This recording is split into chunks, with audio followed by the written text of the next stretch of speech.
So one thing that I think is a misconception about footballers is that they got an easy life. There's a lot of challenges that come along with being in elite football. First and foremost, it's about being picked every week.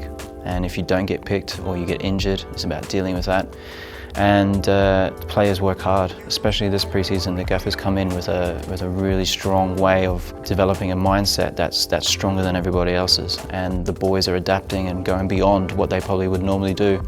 So there's definitely some misconceptions around footballers either being lazy or if they've got an easy life. That's definitely not the case. My role pretty much, especially for this team, for this season, is to try and develop the fittest team in the league. We do that through isolated conditioning, so a lot of running, both linear and change of direction running, but also through football, specific drills and small-sided games. Well, the most important thing is for the manager to get across his style of play and how he wants the boys to play. So the tactics is really important. And then obviously building a base of fitness for the boys as well. It is, we're still early in pre-season, so we're still building those foundations. And as we get closer, we will have more games. So that will change the emphasis of the fitness and conditioning. But for now, it's a lot of building foundations and their aerobic base.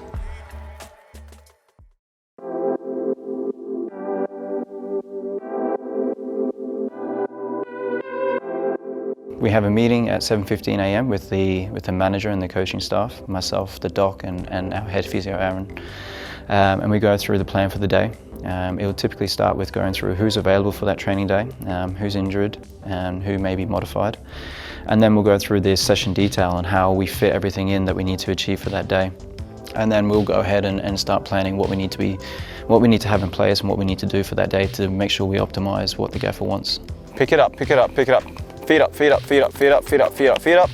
We have two parts to our warm-up. The first part is what we term pre-activation, and that's typically a lot of foam rolling, so mobility and stretching, where we slowly prepare the lads for a maximal working day. So first one in, just down, nice and on the right, then we repeat on the left. Let's go, start building up. From there, then we get into a typical warm-up, and our warm-up will start off with, just typical general movements, get them moving.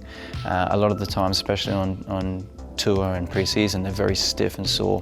So we've got to get them moving and get them going. From there, we will work on very specific accelerations, decelerations, football-specific movements, and then some higher speed, reactive intensity work before they go into the session.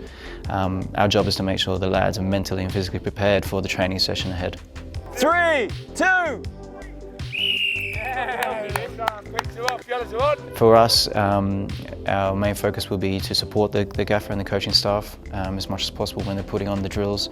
So that may be down to timings of the actual sets or the gameplay, the recovery periods, making sure that balls are constantly fed in, making sure that we watch players, making sure that they're working at a maximum intensity. Always looking out for little injuries or any issues that players may have and reporting back to the medical staff. So yeah, it's not a relaxation time for us. We're switched on and we have to be on our toes at all times. Football it's not just about the pitch, it's about all the supporting services and around that as well. So you've got your recovery and then also your strength and sort of robustness or injury prevention work. So we use the pool a lot to help the lads recover. In between sessions. They also use a lot of ice baths, so we use ice baths after almost every session during the day.